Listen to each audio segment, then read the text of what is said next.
100க்கு மேல பிஞ்சுகள் வந்தது இல்ல. இன்னும் கூட நிறைய பிஞ்சு இருக்கு பாருங்க. பிஞ்சு இருக்கு. ஆமா இருக்குல்ல. ஆமா 100க்கு மேல பிஞ்சு இருக்கு. ஓகே. இந்த இடத்துல இந்த சைடுலயும் இருக்கு. எல்லாமே பிஞ்சு நிறைய இருக்கு. நான் நேற்றைக்கு தான் ஒரு 60-70 பிஞ்சு கட் பண்ணிட்டேன். ஏன்னா நிறைய பிஞ்சுகள் இருந்ததுன்னா உங்களுக்கு காய் வந்து பெருசாகாது. அதாவது இதனுடைய சக்தின்னு ஒண்ணு இருக்கு இல்லையா, இந்த மரத்தினுடைய சக்திங்கிறது ஒண்ணு இருக்கு. அதுக்காக நிறைய காய் எடுத்துட்டேன். இப்ப இந்த இதுல நிறைய பிஞ்சு இருந்தது. இப்ப ரிமூவ் பண்ண பிறகு காய் ஒரு நல்ல தெளிவா இருக்கு. ஓகே சார், நம்ம வீட்டுல கூட நம்ம வாங்கி வச்சிருக்கோம். ஒரு சில பிஞ்சு அது தானாவே விழுந்துருது. ஆமா, அது ஒரு லிமிட் தான். அதாவது மாமரத்தை பொறுத்த வரைக்கும் பூக்குறது எல்லாமே காய்ச்சா உங்களுக்கு மரம் தாங்காது, உலகம் தாங்காது. அது வந்து பல காரணங்களால, ஆமா பல காரணங்களால கொஞ்சம் நிறைய பிஞ்சுகள் டிராப் ஆயிடும்.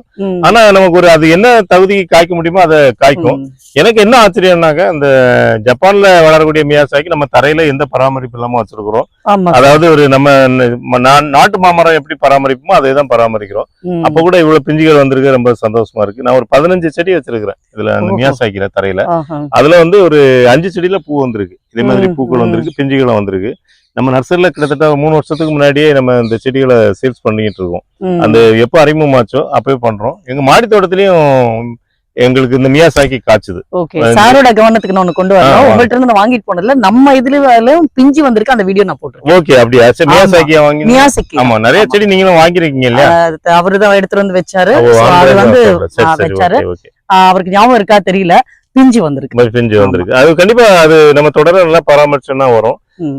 அதே மாதிரி பாத்தீங்கன்னா நிறைய வெரைட்டி. இப்போ ஆக்சுவலா உங்களுக்கு இந்த செடிகளுக்கு, அதாவது இந்த கட்நட்டு செடி கூட உங்களுக்கு காமிச்சேன்.